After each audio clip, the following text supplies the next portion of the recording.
Assalamualaikum warahmatullahi wabarakatuh. Pemirsa yang berbahagia, di dalam surat Al-Maidah ayat 48 dijelaskan, likulli ja'alna minkum syir'atan wa minhajah. Walau sya'allahu la ja'alakum ummatan wahidah.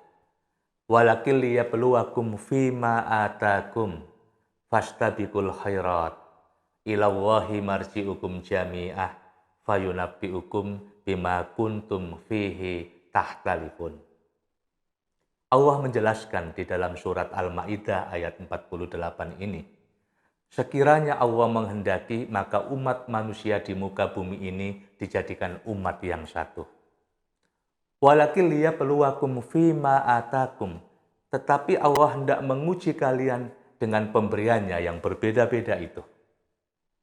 Fastabiqul khairat, maka berlomba-lombalah di dalam kebaikan.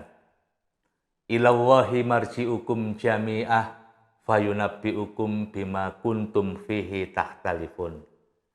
Jika kalian mendapati satu perselisihan pendapat, perselisihan paham, maka kembalikanlah perselisihan itu kepada Allah.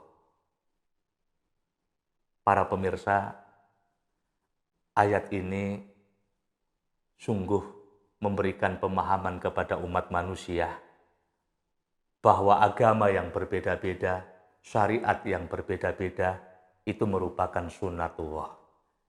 Itu sesuatu yang bersifat given, pemberian dari Allah Subhanahu wa Ta'ala.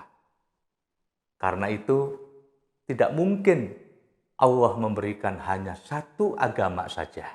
Karena itu di dalam dunia ini ada banyak sekali agama. Ada agama Islam, ada agama Yahudi, ada agama Kristen, ada agama Hindu, agama Buddha, agama Bahai, ada Konghucu, Zoroaster, Majusi, dan masih banyak lagi agama-agama yang tidak bisa saya sebutkan di sini. Belum lagi aliran-aliran yang ada di internal agama. Di dalam Islam sendiri banyak sekali aliran-aliran. Ada Muhammadiyah, ada NU, ada Ahmadiyah, ada Syiah, dan masih banyak lagi aliran-aliran di dalam intern umat beragama. Begitu juga aliran-aliran yang ada di dalam agama Kristen, agama Yahudi, dan aliran-aliran yang ada di dalam agama-agama yang lain. Artinya, jumlah aliran itu bersifat ribuan. Kaya sekali dunia ini dengan ajaran-ajaran agama.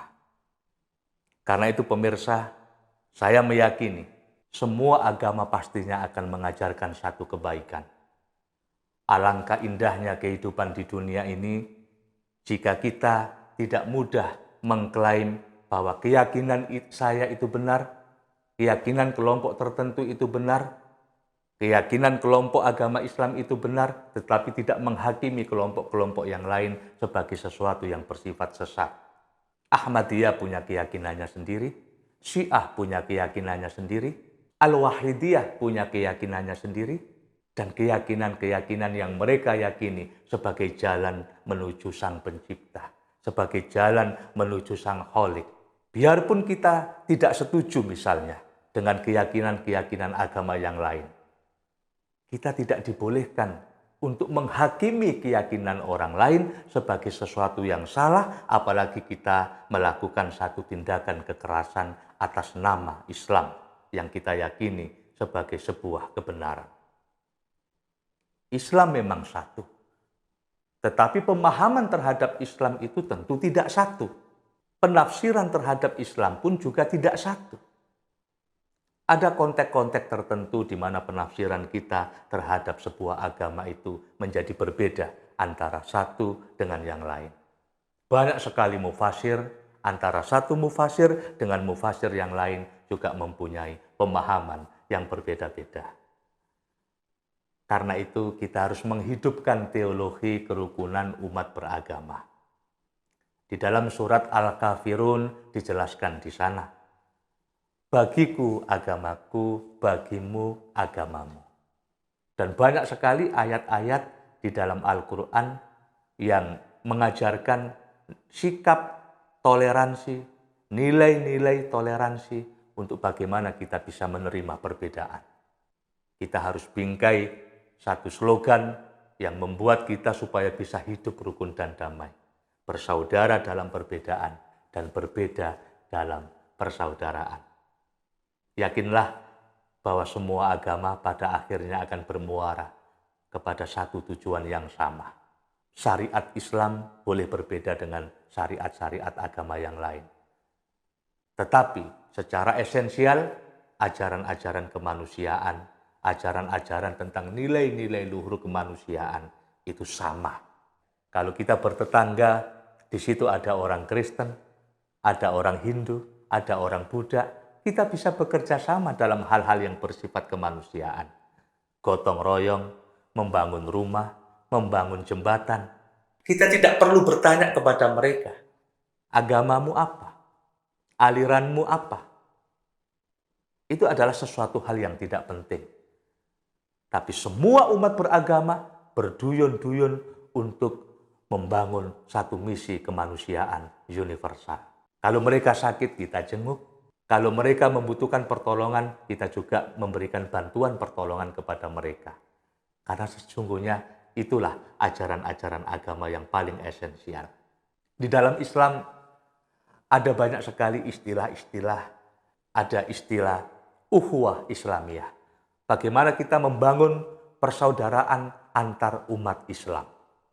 Umat Islam tidak perlu bertengkar hanya karena perbedaan pandangan dan perbedaan pendapat.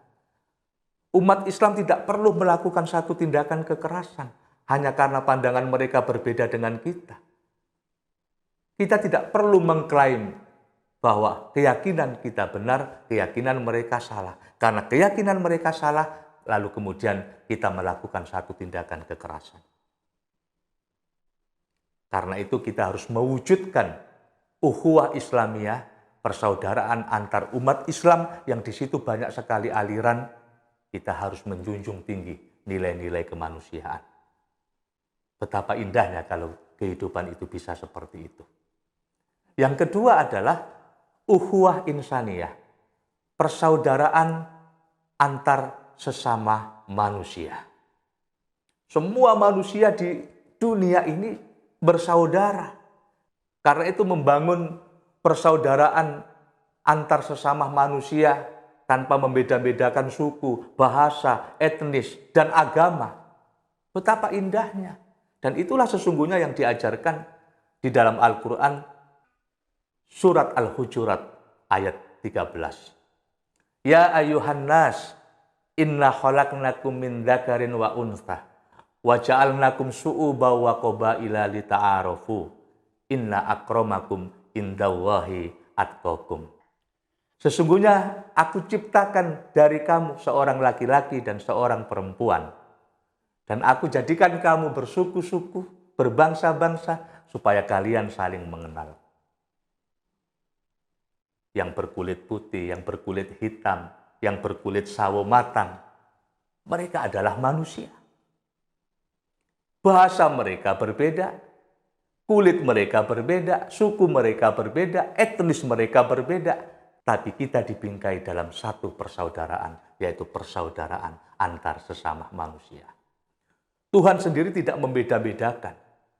Apakah mereka yang berkulit putih lebih baik daripada yang berkulit hitam? Tidak.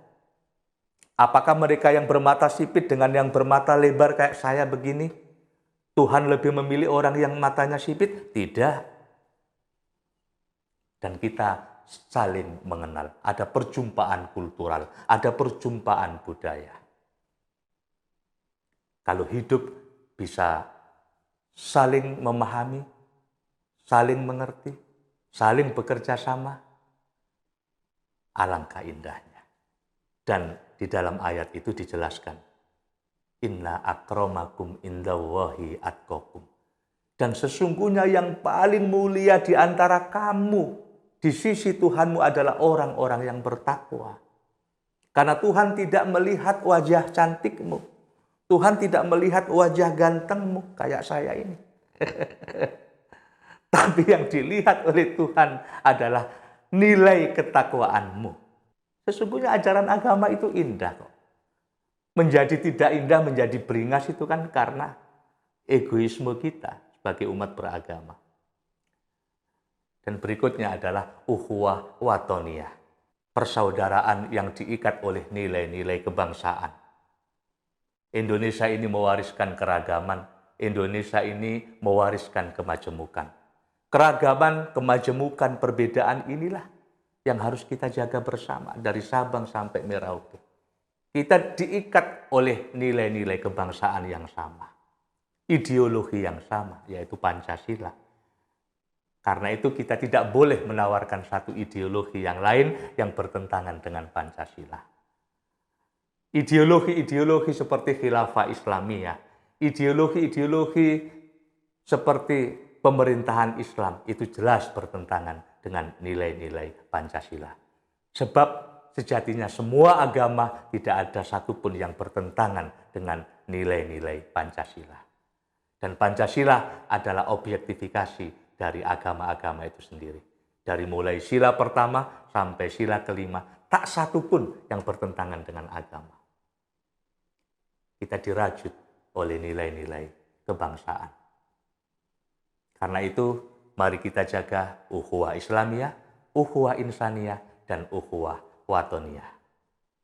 Demikian pemirsa, wassalamualaikum warahmatullahi wabarakatuh.